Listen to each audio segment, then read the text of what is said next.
पागल गांव था जहां पर सभी लोग पागल की तरह करते थे। वहीं दूसरी तरफ सोने का नगर था जहां का राजा विक्रम था। राजा का कहना था कि पागलपुर के लोग मछली पालन करते थे और पहाड़ों की तरह कुछ और भी रहते थे। लेकिन कुछ लोग सोना चुराने के लिए सोनापुर आते थे। सोना चुराते ही अपनापन करते थे और पागल गलत एक्ट करते थे। लड़कियों का रेप कर देते थे, बच्चों को मार देते थे, बुजुर्गों को भी मार देते थे। राजा विक्रम ने अपनी सेना के साथ मिलकर पागलपुर के लोगों के खिलाफ लड़ाई लड़ी। लड़ाई बहुत खतरनाक थी और दोनों पक्षों को भारी नुकसान हुआ। लेकिन राजा विक्रम ने हार नहीं मानी। उसने अपनी सेना के साथ मिलकर पागलपुर के लोगों को हरा दिया और सोनापुर को बचा लिया।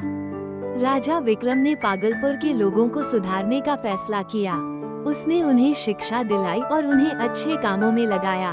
धीरे धीरे पागलपुर के लोग सुधर गए और वे सोनापुर के साथ मिलकर रहने लगे। इस कहानी से हमें ये सीखने को मिलता है कि 1. हमें कभी हार नहीं माननी चाहिए। 2. हमें अपनी सुरक्षा के लिए तैयार रहना चाहिए। 3. हमें अपनी एकता और साहस का उपयोग करके किसी भी चुनौती का सामना करना चाहिए। 4. हमें दूसरों की मदद करनी चाहिए और उन्हें सुधारने में मदद करनी चाहिए। पागल भूत की कहानी। एक छोटे से गांव में एक पुराना मकान था। उस मकान में एक पागल भूत रहता था। वो भूत बहुत ही अजीब और डरावना था। लोग कहते थे कि वो भूत एक पागल आदमी का था जो जिंदा था। वो आदमी अपनी पत्नी की मौत के बाद पागल हो गया था और उस मकान में रहता था। एक दिन एक लड़का उस मकान में रहने चला गया। वो लड़का बहुत हिम्मत वाला था और उसे भूतों से डर नहीं लगता था। लेकिन जल्द ही उस लड़के ने महसूस किया कि उस मकान में कुछ अजीब है। दरवाजे अपने आप खुल जाते थे और कभी कभी उसे कोई आवाज सुनाई देती थी। एक रात उस लड़के ने देखा कि एक पागल आदमी उसके सामने खड़ा है। वो आदमी बहुत ही अजीब और डरावना था। लड़के ने पूछा, तुम कौन हो? पागल आदमी ने कहा, मैं इस मकान का मालिक हूँ। मैं यहाँ पर रहता हूँ। लड़के ने कहा, तुम्हें यहाँ से चले जाने के लिए कहना चाहता हूँ।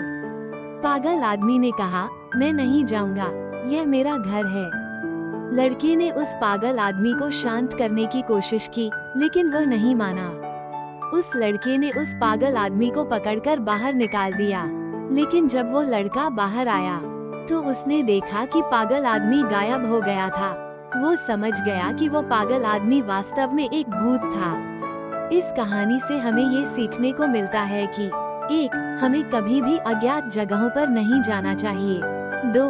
हमें अपनी सुरक्षा के लिए तैयार रहना चाहिए। 3. हमें भूतों से डरने की जरूरत नहीं है, लेकिन हमें उनका सम्मान करना चाहिए।